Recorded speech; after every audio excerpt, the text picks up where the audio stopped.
Welcome to day 70 of maths wizard. हम कर रहे थे सम फार्मूला के बेस पे क्वेश्चंस। बेसिकली लास्ट सेशन में मैंने आप लोगों को समझाया कि क्या होता है सम फार्मूला, और आज के सेशन में हम उनके बेस पे जो क्वेश्चंस हैं उनकी प्रैक्टिस करेंगे। साथ ही ऑलरेडी मैंने कल आप लोगों को बता दिया था कि किस टाइप के क्वेश्चन जो है वो किस तरीके से फ्रेम होते हैं।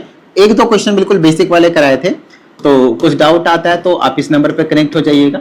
और बाकी अगर किसी स्टूडेंट को पर्सनल ऑनलाइन क्लास की रिक्वायरमेंट हो तो भी आप इसी नंबर पे आ जाइए, और साथ ही टेलीग्राम ग्रुप को ज्वाइन कर लीजिए, क्योंकि ये पीडीएफ में डेली वहीं पे अपलोड कर देता हूं, तो आप लोगों के रिवीजन के लिए लिंक डिस्क्रिप्शन में मिल जाएगा टेलीग्राम का।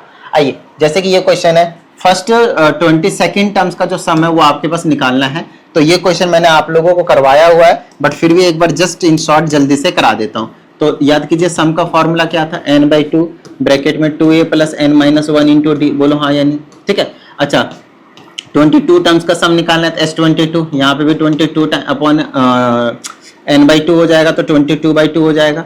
और 2 इंटू ए की जगह पे 8 है, प्लस में n-1 मतलब 22 - 1, और इंटू में डी दिस माइनस दिस होता है a2 - a1। कई बार यहाँ पे स्टूडेंट बोलते हैं बोल 5 है, गलत जवाब, 5 नहीं है, क्या है यहाँ पे माइनस का 5 है। क्लियर है यहाँ तक भाई? चलो इसको सॉल्व कर देते हैं, तो ये हो जाएगा S22 is equal to this is nothing but 11, this is 16, this is 21। ये क्या है 21 + 105, तो माइनस का 105 हो गया। और इसको प्लस माइनस कर देते हैं, 5 माइनस करेंगे 100 बचेगा, फिर 11 और माइनस करना पड़ेगा, तो 89 बचेगा। 11 इंटू माइनस का 89 बचेगा बाय द वे, ठीक है, माइनस का 89 बचेगा।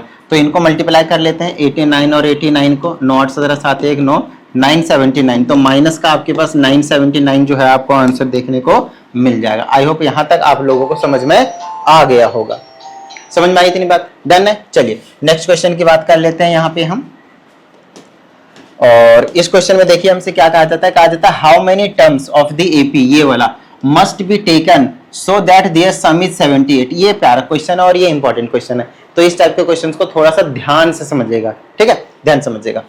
कहता है कि कितने टर्म्स को अगर मैं ऐड कर दूं तो उनका जो सम है वो 78 हो जाएगा। जैसे इनको देखो 1 2 3 इस तरीके से है ना, सिंपल।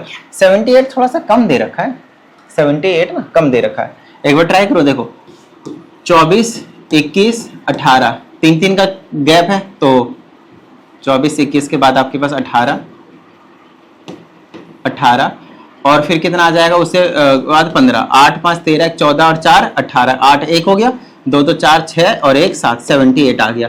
मतलब 1 2 3 और 1 15, सिर्फ 4 टर्म को ऐड करते ही हमारे पास कितना आ जाएगा, 78 आ जाएगा। मतलब आंसर 4 आ गया। लेकिन क्या इतना इजी दिया जाएगा? नहीं, ऐसा मत सोचिएगा कि इतना इजी दिया जाएगा। आपको पता भी नहीं चलेगा देखिए कि कितने टर्म्स को ऐड करें कि आ जाएगा वो। अभी तो बिल्कुल मतलब बच्चा सा दे दिया, ठीक है, लेकिन ऐसे पता नहीं चलेगा, और डायरेक्टली आपके पास आंसर लिखने के मार्क्स भी नहीं होते उतना, है ना। 0.5 मार्क्स देके आपको बोलेंगे जाओ बेटा आगे चलो, स्टेप मार्किंग के तौर पे, ठीक है। चलो तो बोल कैसे करें भाई, कैसे करें तो समझेंगे। कहता है हाउ मेनी टर्म्स, कितने, तो इसका पूरा प्रोसीजर फॉलो करेंगे।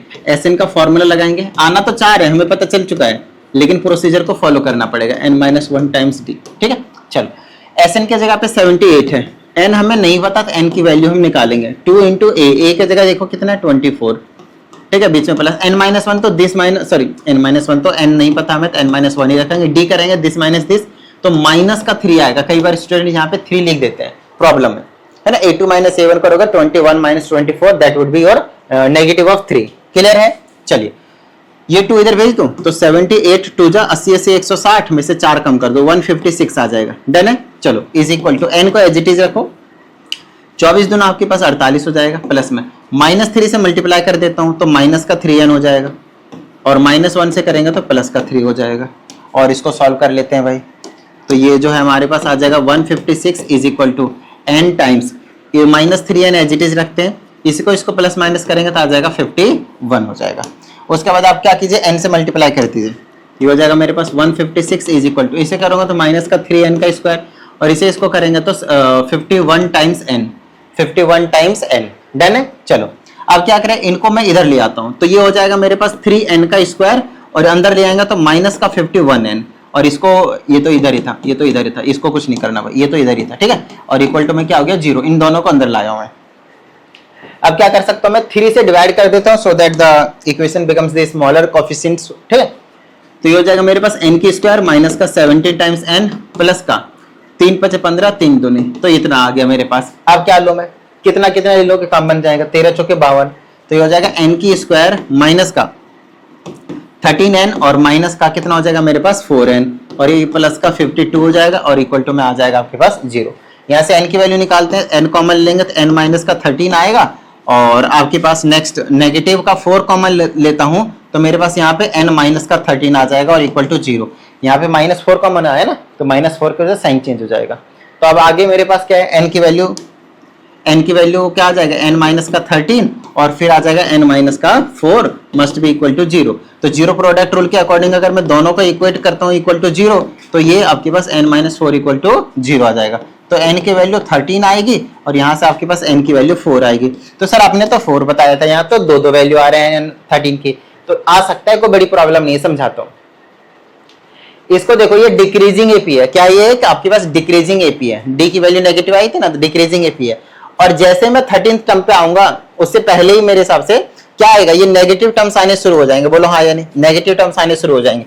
जैसे कि मैंने बोला 24 है, फिर 21 है, फिर 18 है, फिर 15 है, फिर 12 है, फिर 9 है, फिर 6 है, फिर 3 है, फिर 0 है, फिर -3 है। तो 1 2 3 4 5 6 7 8 9 10 -6 -9 है ना। तो 1 2 3 4 5 6 7 8 9 10 11, एक 12 और एक ही हो गया आपके पास 13।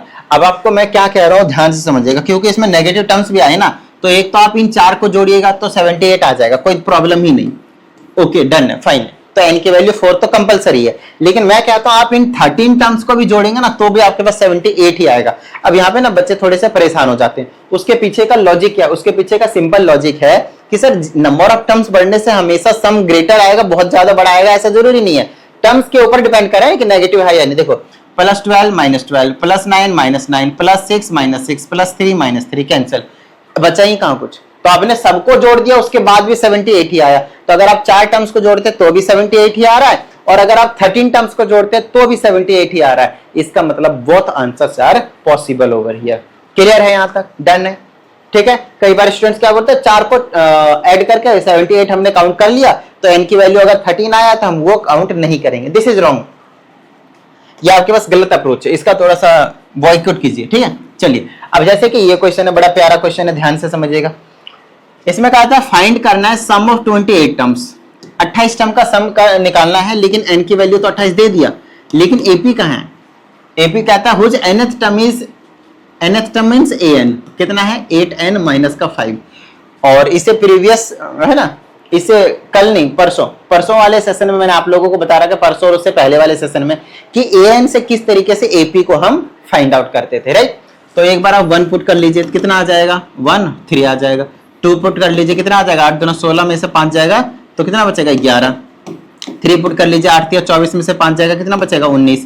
तो 8 का गैप 8 का गैप, तो एपी तैयार हो गया। देखो 3 हो गया, 11 हो गया, 19 हो गया, 27 हो गया एंड सो ऑन।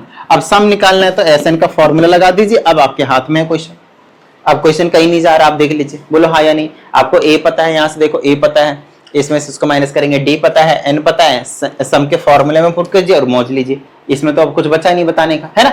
इतना तो अब कर लेंगे ना, ऑलरेडी मैं कल से बताते आ रहा हूं। चलिए इस क्वेश्चन को देखिए क्या कहा जाता है। इसमें कहा जाता है find the sum of all, find the sum of all odd natural numbers less than 50। और सभी के सभी जो नेचुरल नंबर्स हैं, है ना, लेस देन 50।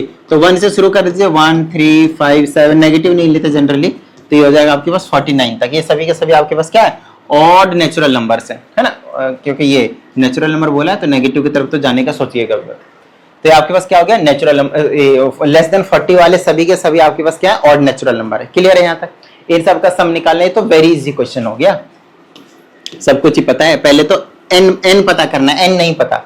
एक तो है कि आप सिंपल काउंट कर लेंगे और एक है आपके पास फॉर्मूला लगाकर सर कौन सा मेथड यूज करें। देखो काउंट करने वाला हमेशा एप्लीकेबल नहीं होता, वो छोटे छोटे एपी में एप्लीकेबल होता है। जैसे इसमें अब कर लोगे नो प्रॉब्लम, उतनी ज्यादा बड़ी एपी है भी नहीं आपके पास, लेकिन प्रॉब्लम आएगी जब बड़ी एपी दी जाएगी आपके पास बहुत बड़ा।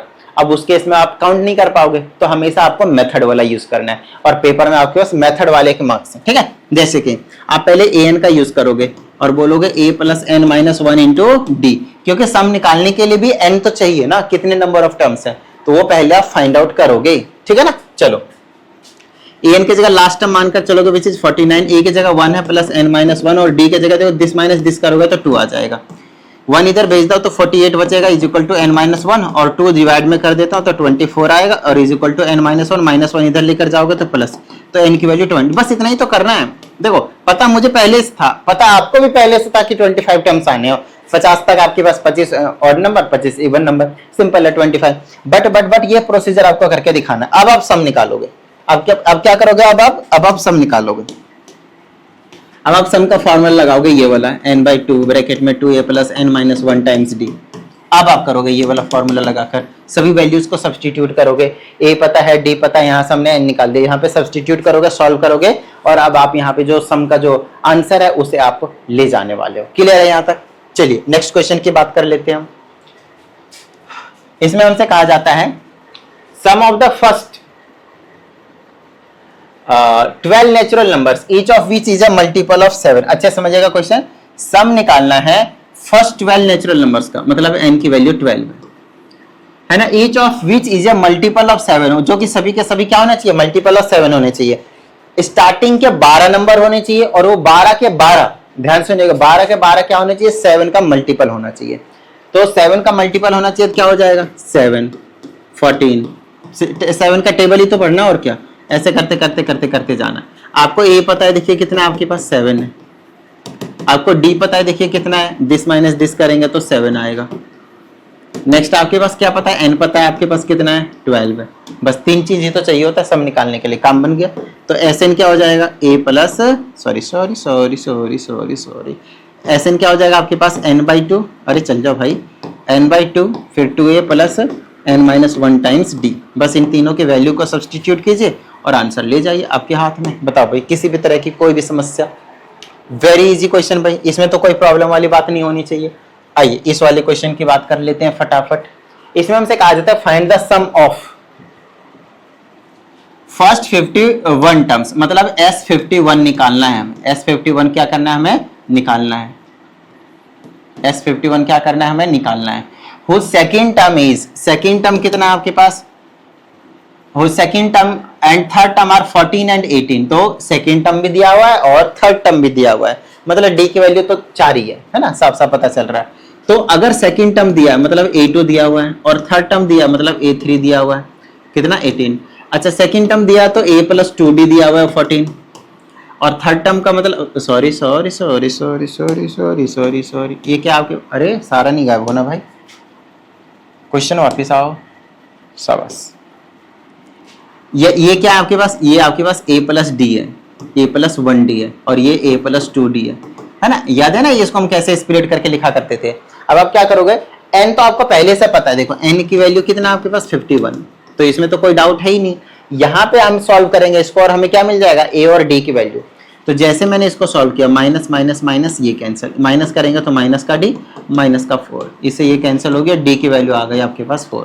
ठीक है, अच्छा d की वैल्यू किसी में सब्स्टिट्यूट कर दो, तो a प्लस का 4 इज इक्वल टू 14, तो a की वैल्यू आ गई आपके पास 10। अच्छा a पता है आपको, d पता है, तो अब आप क्या करेंगे, SN का फॉर्मूला लगा दीजिए भाई।